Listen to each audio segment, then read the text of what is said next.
we've understood what density is. In the same given amount of space, if there are more things, we say that it's denser. Density is simply the measure of how compact the mass in a substance or object is. It's mass per unit volume. And based on this formula, we can say that its unit is kilogram per meter cubed. So can you tell me what relative density is? Look at the word relative. What does it tell you? It tells us that we are looking at the density of something relative to the density of something. We are comparing the density of one thing to the density of another. That's all. But the question is, relative to what? It's most typically the density of water. Yes, we look at the density of an object relative to the density of water. How do we define the relative density of a substance? It equals the ratio of its density to that of water. Yes, density of the substance over the density of water. Can you tell me the unit of relative density? Look at the right-hand side and tell me the unit. As it is a ratio of similar quantities, relative density will have no units. The units from the numerator and denominator cancel each other out. The density of water is 1000 kilograms per meter cubed and the density of silver is 10,500 kilograms per meter cubed. So can you tell me the relative density of silver? It's easy. Just refer to this formula and try answering it. It will equal the density of silver over the density of water. Substituting the values here, we get the answer as 10.5. That's the relative density of silver. What does the relative density tell us though? What can we understand from this?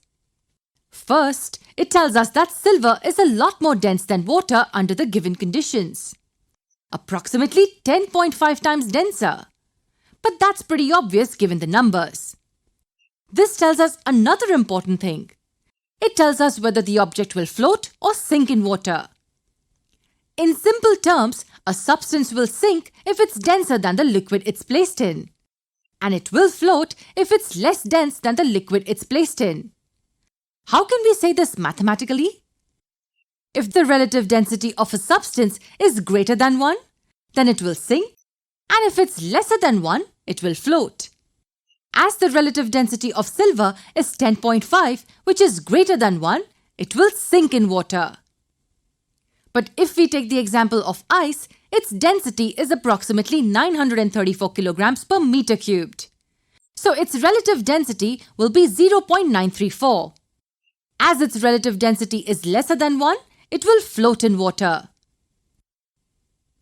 We can understand this with a simple diagram. Take 4 beakers filled with water. In the first one, drop a substance with a relative density of 0.1. You'll see that it floats like this. In the second one, drop a substance with relative density of 0.4 and you'll see that it floats like this. More of it is inside the water. And if it's 0.9, even more of it will be inside the water. But it will still float. And if it's greater than 1, say 1.2 or 1.3, then it will sink. Okay, here's one last question for you. Can the relative density of an object be 0? The answer is no, it can't be 0.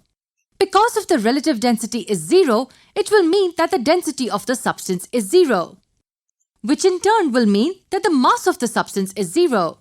For any given substance, its mass in a given volume cannot be 0.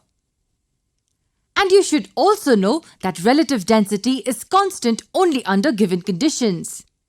It is pressure and temperature dependent. The same substance can have different relative densities under different pressures or temperatures.